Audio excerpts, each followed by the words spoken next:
All right, so today we're talking all about your soul purpose. And soul purpose is, to be more exact, because your soul purpose is not one set goal that's way out there that says, you have to follow me in order, if you do, then you will be happy. This is not the way that the world is headed, right? We got AI on the horizon, we've got peptides, we've got science, we've got all of these things that are, quite out there, taking over a lot of our careers and jobs. And so when we're looking at soul purpose, we have to think in a very multi-dimensional way. So when you came into this body, you already had encoded in your field a very specific blueprint, right? And the blueprint around your soul purposes that you would unlock in your field and that you would eventually either help others through or you would be that impact in the world. So when we're looking at your soul purpose, we first look at the challenges or the traumas that you have gone through in your life. Like what were the obstacles that you had to face?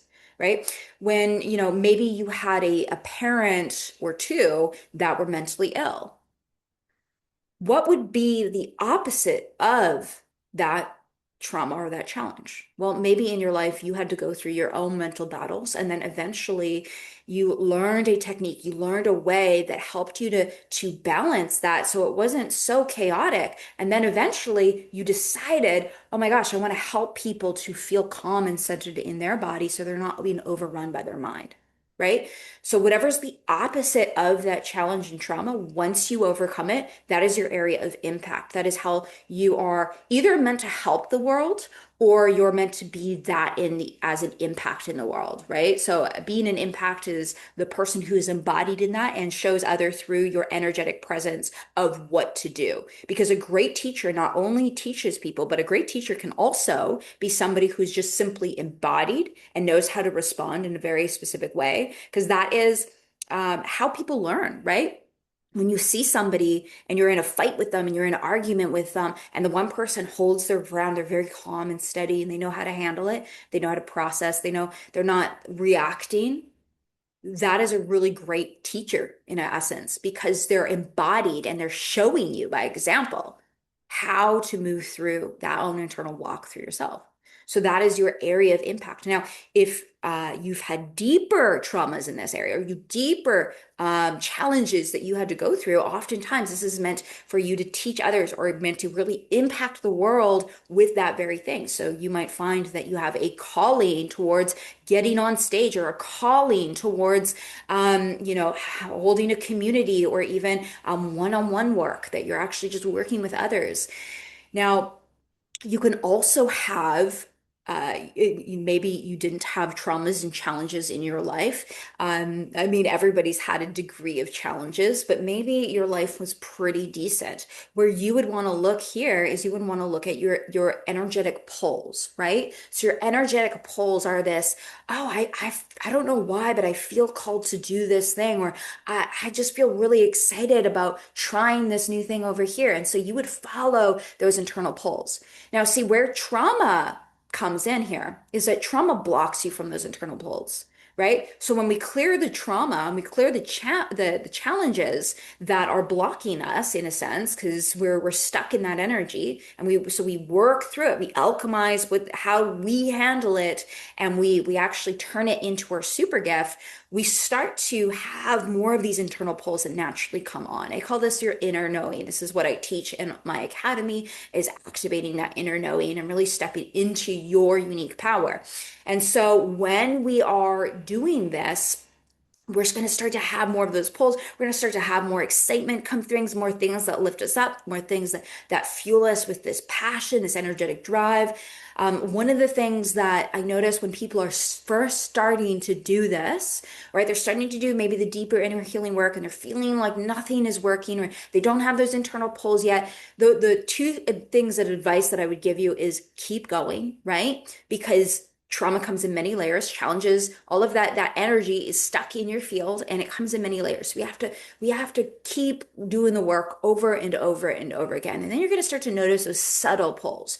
And those subtle ones we have to train ourselves on because those are like muscles. Those are like muscles that need to be strengthened, right? So the more that we strengthen those muscles, the more that we're going to be able to hear them, the more that we're going to be able to have that knowingness that's going to be able to turn on. The second thing is that you want to make sure that you get out there and that you're trying things, right? If we're just stagnant at home, how will we know what we like and what we don't like? Sometimes it actually requires us to take that aligned action and to try out things that we like and to really get ourselves out of that comfort bubble, right? The comfort bubble is a bubble we absolutely want to pop in life. I mean, the more you get comfortable with being uncomfortable, the more things are gonna click right on in. So we want to make sure that we are, yeah, we're getting out there, we're taking aligned action, and we're actually starting to learn to follow these internal pulls. Then there's skill, right? Skill is something that once we're out there, we're taking aligned action, we're trying all these things, we find something that we like.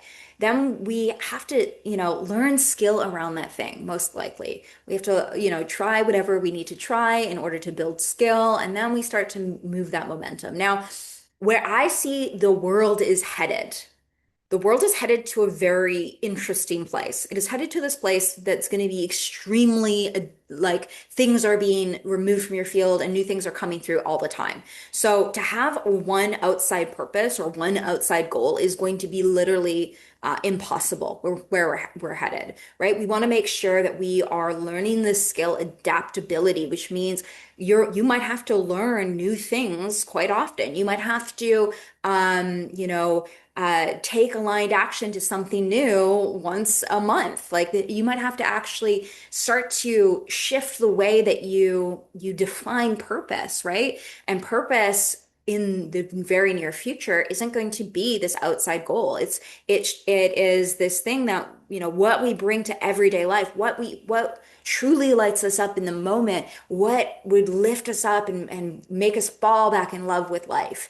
And when we give that type of meaning to every day of life, that's when things can start to just really pick up in momentum. And that's that adaptability, right? We're not being fixated or, this is what I have to do for the rest of my life. It's like, no, things will come and things will go. A new purpose will come and it will go. And then another one will come through and it will go. And then I'll have like 10 and then they will go. And then the more that we get comfortable with that, the more we're going to just be naturally radiating abundance, and what is meant for us will naturally come through. Because the definition of abundance is not, uh, I have what I need when I need it, or have all of this wealth and here I am being wealthy. Those things can be abundance, but really what abundance is the capacity and ability to let go what needs to let go so we can let in what needs to be let in. And this is so incredibly important. And this is where one of the greatest things that we can learn for the near future. What you can do is I want you to write down just a couple things on your notepad. Like, what are the challenges and traumas or obstacles that you've been through in your life? And then what are the opposite of those, right? And then what are some of the skills that you would need around those very things that you can start to work on or work towards today? You might even find in your own field that you've already overcome some of those major challenges. But if you haven't, absolutely no problem. That's why you're here. You're working on stepping into the leader you were born to be, or the person who is meant to be that impact in the world. I know with where we're headed, not only redefining purpose is going to be greatly important, but that skill of adaptability, letting go what no longer serves us, and letting in new things as they come.